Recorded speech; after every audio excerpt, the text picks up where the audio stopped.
بیٹے ابھی وفات ہوئی تو وہ اس طرح جیسے حضرت ہیں ان کے دوسرے بیٹے اس طرح بظاہر دین پہ نہیں لگتے تھے، بیمار بھی تھے، آزمائش کا معاملہ تھا. ایک تو ایسی باتوں پہ بالکل خاموشی اختیار کرنا چاہیے. جیسے جن لوگوں نے مولانا کا مذاق اڑایا، اختلاف رائے ادب و احترام کے ساتھ اپنی جگہ 100 اختلاف رائے ہیں، لیکن ایسی کسی چیز میں خاموشی، زبان پہ تالا لگ جانا چاہیے. تو بہرحال یہ چیزیں آزمائشیں ہو سکتی ہیں.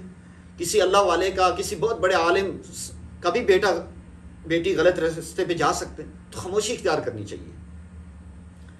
بہرحال حضرت آگے لکھا ہوا حضرت عثمان بن ابی العاص رضی اللہ تعالیٰ عنہ نے اپنی اولاد کو شادی کے سلسلہ میں درجہ ذیل وصیت کی. بیٹوں یا بیٹیاں، آپ یوں دونوں کہہ سکتے ہیں، نکاح کرنے والے کی مثال ایسی ہے جیسا بیج بونے والا، اس لیے انسان کو دیکھنا چاہیے کہ وہ بیج کہاں ڈال رہا ہے.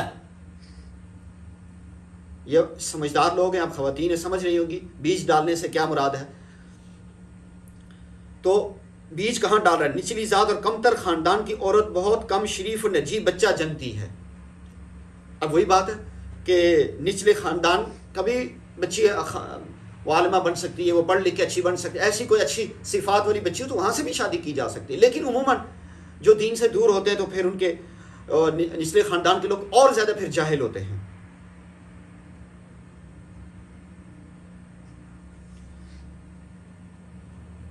اس لیے شریف النسل لڑکی والوں کا انتخاب کرو، چاہے اس میں کچھ وقت ہی کیوں نہ لگے. اس اہتمام اور اعلیٰ اخلاق کی حامل بیوی کے انتخاب کو ثابت کرنے کے لیے حضرت عمر فاروق رضی اللہ تعالیٰ عنہ نے اس لڑکے کو جس نے یہ سوال کیا تھا کہ باپ پر بچے کا کیا حق ہے، جواب دیا اس کی ماں کا انتخاب سوچ سمجھ کر کرے. اللہ اکبر. اولاد کا حق کیا ہے کہ انتخاب سوچ سمجھ کر. اسی طرح عورت کی یہی حق کہ اولاد کے حوالے سے حق یہی ہے کہ وہ اپنے شوہر کا انتخاب سوچ سمجھ کر کرے. ایسے اٹھ کے جذبات میں آ کے، جیسے ہمارے بچیاں آج کل کالج یونیورسٹی میں جاتے ہیں تو بس نہ آؤ دیکھا نہ تاؤ دیکھا، تھوڑی سی شکل دیکھی، کوئی پیسے کی چمک دمک دیکھی، ہمارے بچے وہیں بہہ جاتے ہیں کیونکہ تربیت ہم نہیں کرتے.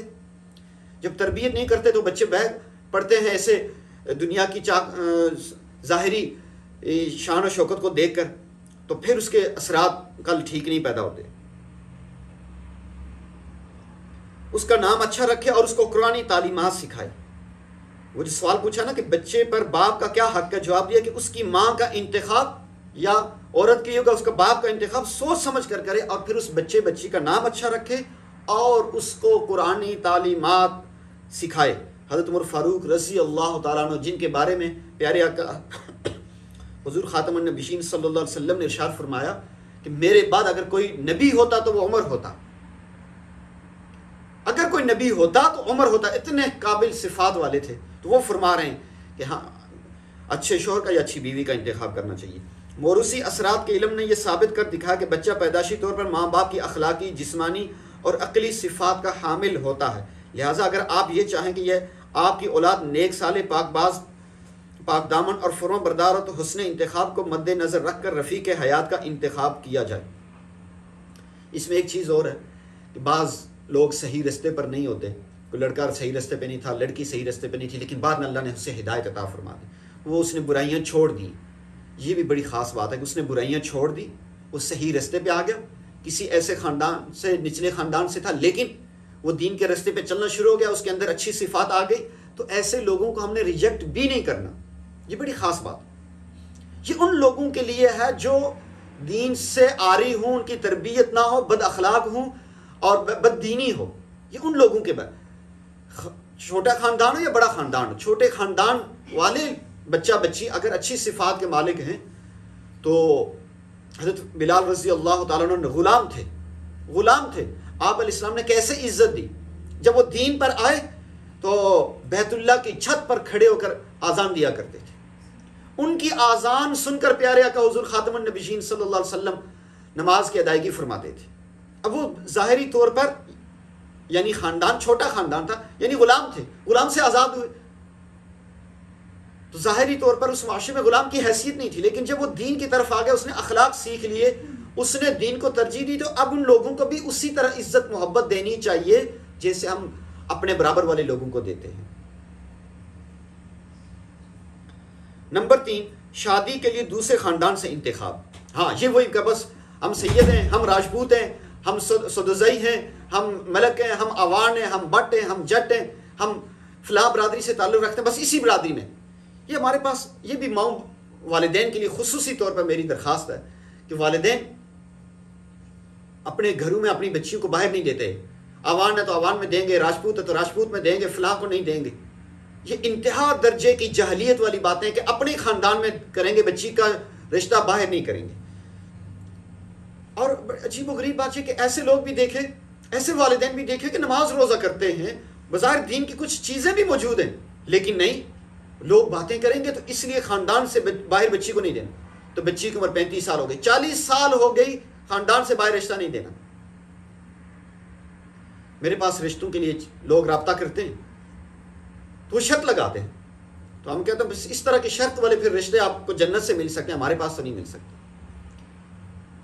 یہ ہونا چاہیے، یہ ہونا چاہیے، مناسب 2 وقت کی روٹی دے سکتا ہو، ایک کمرہ دے سکتا ہو، واش روم دے سکتا ہو، کچن دے سکتا ہو.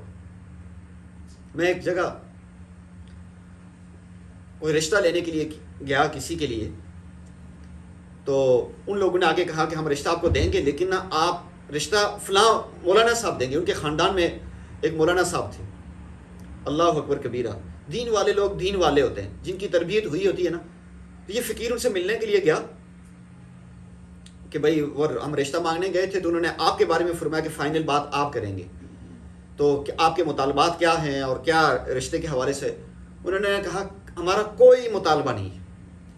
اور آگے بڑی عجیب بات فرمایا کہ وہ جو جس کا پر لوگ رشتہ مانگ رہے ہیں وہ ہماری بہن لگتی ہے، تو اس کے لیے میرا ایک مطالبہ کہ اس کا اپنا ذاتی ایک کمرہ ہونا چاہیے. اور عورت کو 100 مسائل ہوتے ہیں، اچانک سے طبیعت خراب ہو گئی، ماہانہ معاملات ہوتے ہیں ہر طرح کی، تو اس کا اپنا ذاتی کمرہ ہونا چاہیے جس میں گھر کے کسی اور فرد کا کوئی عمل دخل نہیں ہونا چاہیے. اس کمرے میں اس کی چیزیں موجود ہوں، اس کے شوہر کی، اور باقی کسی کا گھر کے افراد کا اس گھر کے اندر، اس کمرے کے اندر کوئی عمل دخل نہیں ہونا چاہیے. جب چاہے دن کو، چاہے صبح، چاہے رات کو، چاہے بلا جھجک اپنے کمرے میں پردے کے ساتھ جا کے وہ لیٹ سکے، اپنے کمرے میں معاملات کر سکے. میں نے کہا اور کہنے لگے بس. تو میں حیران ہو گیا کہ ایک عالم دین کے پاس ہے، تو بزرگ تھے، بیمار بھی تھے، بستر پہ تھے. تو ہمارے یہاں کیا اتنا پیسہ ہونا چاہیے، اتنا سونا ہونا چاہیے. اس پر بھی انشاءاللہ بات کروں گا. بہرحال ابھی یہ جو بات چل رہی ہے، تو دوسرے خاندان میں شادی کرنی چاہیے. اچھا رشتہ ملے تو اپنی فیملی سے باہر، راجپوت ہوں تو راجپوت سے باہر ہمیں بچی کو دینا چاہیے یا بچی لینی چاہیے. یہ انتہائی جاہلیت والی بات ہے. یقین جانے کسی کی ذاتی سوچ ہو سکتی ہے، دین میں ایسی کوئی چیز موجود نہیں ہے. نمبر 3، شادی کے لیے دوسرے خاندان سے انتخاب. دین اسلام کی حکیمانہ توجہات میں سے یہ بھی ہے کہ اچھے حسب نسب کی مالک غیر رشتہ دار مردوں یا عورتوں کو فوقیت دی جائے تاکہ اولاد نجیب ہو اور متعدد امراض اور خاندانی بیماریوں سے محفوظ ہو اور تعلقات کا دائرہ بھی وسیع ہو. بس ہمارے اندر بھی کمزوریاں ہیں، میں کھل کے یہ بات کرتا ہوں. بس پھر تھر کے اپنے کزن میں مامو زاد، پھپھو زاد، خالہ زاد، مامو زاد، خالہ زاد، پھپھو زاد، وہ ایسی ہم وہ چٹنی بناتے ہیں نا کہ وہ پتہ نہیں چلتا کہ یہ چیز کیا ہے. میرے اپنے خاندانوں میں یہ چیز ہوئی ہے، لیکن سمجھانے کے لیے بات بتا رہا ہوں. میں بھی اسی سے سیکھوں گا انشاءاللہ. اسی سے میں بھی نیت کرتا ہوں کہ اچھا باہر، اچھے خاندان میں باہر رشتہ آئے تو دینا چاہیے. تعلقات وسیع ہوتے ہیں، اچھے اثرات پڑتے ہیں. اللہ اکبر. خاندان میں شادی کرنے سے میں اب اس کو یوں کہہ سکتا ہوں کہ بعض مرتبہ بچہ نحیف و کمزور بھی پیدا ہوتا ہے. آگے حضرت نے حوالہ بھی لکھا، رواہ البہقی کما فی معدن الحقائق. اللہ اکبر. ایک حدیث کی کتاب کا حوالہ بھی دیا ہوا ہے.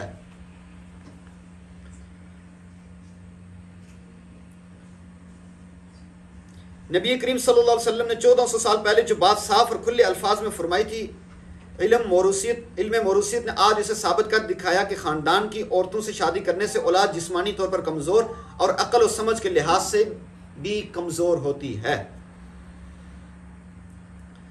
نمبر 4، غیر شادی شدہ عورتوں کو ترجیح دینا. غیر شادی شدہ عورتوں کو ترجیح دینے میں بہت سی حکمتیں اور بے شمار فوائد ہیں، جن میں خاندان کو لڑائی جھگڑے اور عداوت اور دشمنی اور بے کیفی کی زندگی گزارنے سے محفوظ رکھنا بھی شامل ہے. اچھا، اس پہ ایک بڑا پوائنٹ، بڑی خاص بات ہے